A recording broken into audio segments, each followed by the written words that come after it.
नमस्कार मित्रांनो, स्मार्ट अभ्यास या यूट्यूब चॅनलवर आपले मनापासून स्वागत आहे. आजपासून आपण daily current affairs video series सुरू करणार आहोत. दररोज सकाळी 7 वाजता परीक्षेच्या दृष्टीने अतिशय महत्त्वपूर्ण असणाऱ्या 10 प्रश्नांचा स्पष्टीकरणासह अभ्यास या व्हिडिओच्या माध्यमातून आपण करणार आहोत. तत्पूर्वी आपण जर चॅनलला नवीन असाल तर आपल्या चॅनलला सबस्क्राईब करा, लाईक करा आणि हा व्हिडिओ आपल्या मित्रांना नक्की शेअर करा, जेणेकरून याचा फायदा आपल्या मित्रांना पण होईल. चला तर मग वेळ न घालवता लेक्चरला सुरू करूया.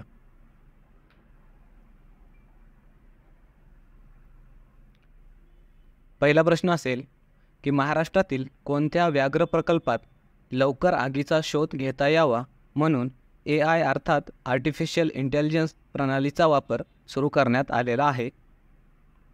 याचं ऑप्शन्स आपल्या समोर आहेत आणि याचं योग्य उत्तर असेल मित्रांनो ऑप्शन नंबर ए. पेंच व्याघ्र प्रकल्पामध्ये AI अर्थात आर्टिफिशियल इंटेलिजन्स प्रणालीचा वापर सुरू करण्यात आलेला आहे. त्याच्याविषयी थोडीशी माहिती बघूया आपण की जे काही पेंच व्याघ्र प्रकल्प आहे ते महाराष्ट्र व मध्य प्रदेश या 2 राज्यांमध्ये याचं क्षेत्र पसरलेलं आहे. तर महाराष्ट्रामध्ये कोणत्या जिल्ह्यामध्ये आहे विचारलं तर पेंच प्रकल्पाचं क्षेत्र जे काही महाराष्ट्रामध्ये विचारलं तर नागपूर जिल्ह्यामध्ये आहे. त्यानंतर अजून माहिती बघूया की महाराष्ट्रामधील एकूण किती व्याघ्र प्रकल्प आहेत. तर महाराष्ट्रामध्ये एकूण 6 व्याघ्र प्रकल्प आहेत. हे 6 कोणते असतील तर पेंच व्याघ्र प्रकल्प जे की नागपूर जिल्ह्यात आहे. त्यानंतर दुसरा असेल ताडोबा व्याघ्र प्रकल्प जे की चंद्रपूर जिल्ह्यात आहे. त्यानंतर असेल मेळघाट व्याघ्र प्रकल्प ते अमरावती जिल्ह्यात आहे. त्यानंतरचा नवेगाव नागझिरा व्याघ्र प्रकल्प हे गोंदिया जिल्ह्यात आहे.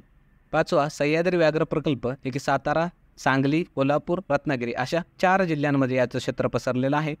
आणि 6वा असेल बोर जे की वर्धा जिल्ह्यामध्ये आहे. हे आपल्याला माहिती जी काय एक्स्ट्राची आहे ते पण लक्षात ठेवायची आहे, कारण मित्रांनो यावर सुद्धा आपल्याला प्रश्न विचारला जाऊ शकतो. त्यानंतरचा आपण पुढचा प्रश्न बघूया की महाराष्ट्राच्या नवीन राज्य मुख्य सचिव म्हणून कोणाची नियुक्ती करण्यात आलेली आहे. ऑप्शन्स आपल्या समोर असतील आणि याचे योग्य उत्तर असेल option number C. Sujata Saunik. Sujata Saunik या महाराष्ट्राच्या नवीन राज्य मुख्य सचिव म्हणून नियुक्त करण्यात आलेले आहेत. त्यांच्याविषयी महत्त्वाचं का आहे हे घडामोड, कारण असं महाराष्ट्राच्या इतिहासामध्ये प्रथमच घडलेलं आहे की एका महिलेला राज्याची मुख्य सचिव म्हणून नियुक्त करण्यात आलेला आहे. म्हणून ही गोष्ट आपल्यासाठी अतिशय IMP आहे. हे स्टार करून ठेवा परीक्षेच्या दृष्टीने.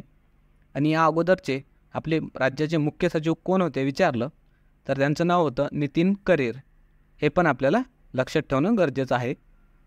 पुढचा प्रश्न बघूया की 2023-2024 या आर्थिक वर्षामध्ये थेट परकीय गुंतवणूक अर्थात फॉरेन डायरेक्ट इन्व्हेस्टमेंटमध्ये भारतातील कोणत्या राज्याने प्रथम क्रमांक मिळवला आहे.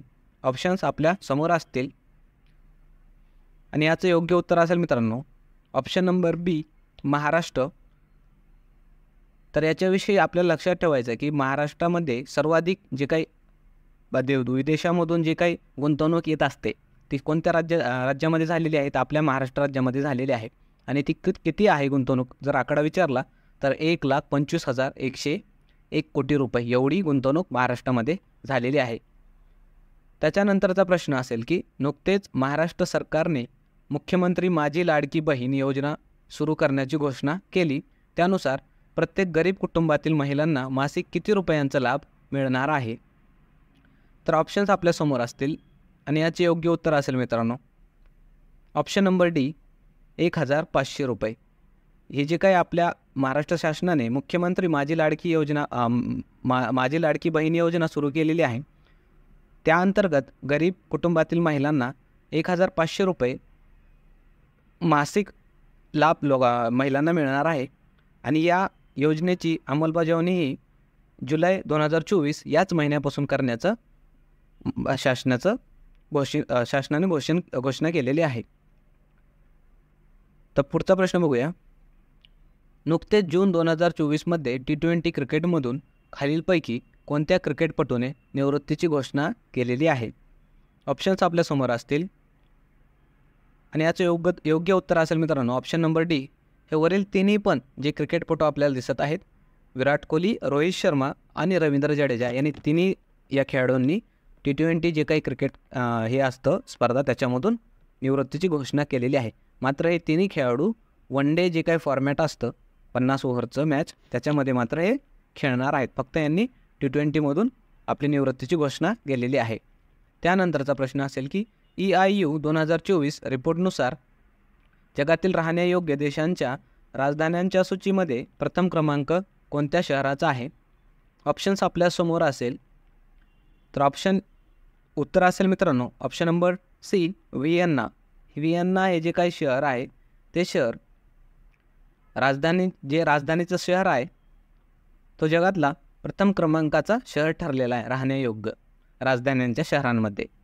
तर EIUचं विषयी थोडीशी माहिती बघूया की हे काय आहे. EIU अर्थात economist intelligence unit long form आहे त्याचं, आणि या संस्थेनं हे एक रिपोर्ट आपलं पब्लिश केलेलं आहे. त्यानुसार त्यांनी ही सूची जाहीर केलेली आहे. तर तसंच आपल्याला हे पण लक्षात ठेवायचं, आपण टॉपचं तर शहर लक्षात ठेवलं व्हिएन्ना आहे, पण जे काही राहण्यायोग्य नसणाऱ्या जे काही टॉप 10 राजधान्यांचे शहर आहे त्याच्यामध्ये कराची जे की पाकिस्तानमध्ये आहे आणि ढाका जे की बांगलादेशची राजधानी आहे या शहरांचा पण समावेश आहे जे की राहण्यायोग्य नाहीत. हे पण आपल्याला लक्षात ठेवायचं आहे. त्यानंतरचा प्रश्न असेल की नुकतेच महिला कसोटी क्रिकेट इतिहासात सर्वात जलद द्विशतक करण्याचा विक्रम कोणी केला आहे? ऑप्शन्स आपल्यासमोर असतील. याचं योग्य उत्तर असेल ऑप्शन नंबर बी जी शेफाली वर्मा आहे जी की महिला क्रिकेटपटू आहे. तिने कसोटी क्रिकेटच्या इतिहासात सर्वात जलद द्विशतक करण्याचा विक्रम केलेला आहे. तर त्याविषयी आपण थोडीशी माहिती बघूया की जे काही शेफाली वर्मा आहे तिने दक्षिण आफ्रिका या संघाविरुद्ध फक्त 194 बॉलमध्ये द्विशतक पूर्ण केलेला आहे. आणि या अगोदर हा विक्रम ऑस्ट्रेलियाच्या एनाबेल सदरलँड या महिला खेळाडूच्या नावावर होता. तिने 248 बॉलमध्ये हे द्विशतक झळकावलेलं होतं, पण ते रेकॉर्ड आता शेफाली वर्माने मोडून काढलेलं आहे.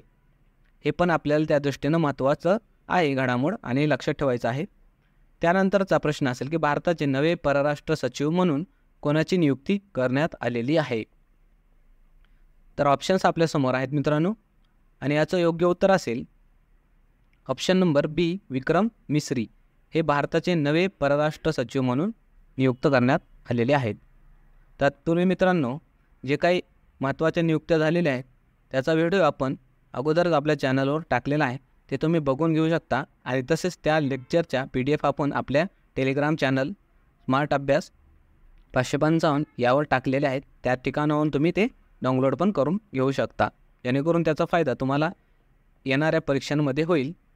चला मग पुढचा प्रश्न बघूया की युरोपियन युनियनच्या युरोपीय परिषद अर्थात युरोपियन काउन्सिलच्या नवीन अध्यक्ष म्हणून कोणाची नियुक्ती करण्यात आलेली आहे? तर कोणाची नियुक्ती झालेली आहे मित्रांनो जे काही युरोपियन काउन्सिल असते त्याच्यावर अध्यक्ष म्हणून? तर ऑप्शन्स आपल्यासमोर आहेत, आणि याचं योग्य उत्तर असेल ऑप्शन नंबर बी अँटोनियो कोस्टा यांची युरोपीय परिषद जे काय आहे युरोपियन त्याच्यावर अध्यक्ष म्हणून नियुक्ती करण्यात आलेली आहे. त्यांच्याविषयी आपण थोडी माहिती बघूया की अँटोनियो कोस्टा हे पोर्तुगालचे माजी पंतप्रधान आहेत, आणि यांची जे काही युरोपियन परिषद आहे अर्थात युरोपियन काउन्सिल जी की युरोपियन युनियनच्या अंतर्गत काम करते त्याच्यावर त्यांची अध्यक्ष म्हणून नियुक्ती करण्यात आलेली आहे. आणि हे जे काही युरोपियन काउन्सिल असते परिषद असते त्याचं काम काय असतं तर बघायचं आहे की ही 27 सदस्य देश असणाऱ्या युरोपियन युनियनची सर्वोच्च संस्था म्हणून कार्य करते. तसेच युरोपियन युनियनचा राजकीय अजेंडा काय असेल ते ठरवण्याचं ते तयार करण्याचं कामसुद्धा या युरोपियन काउन्सिलचं असतं. आणि वर्षातून याच्या 2 बैठका होतात मित्रांनो, त्यामध्येच ते जे काही त्यांचा राजकीय अजेंडा आहे ते तयार करण्याचं काम केलं जात असतं. तर मित्रांनो माहिती कशी वाटत आहे आपल्या चॅनलला ते कमेंट करा, चॅनल सबस्क्राईब करा, लाईक करा.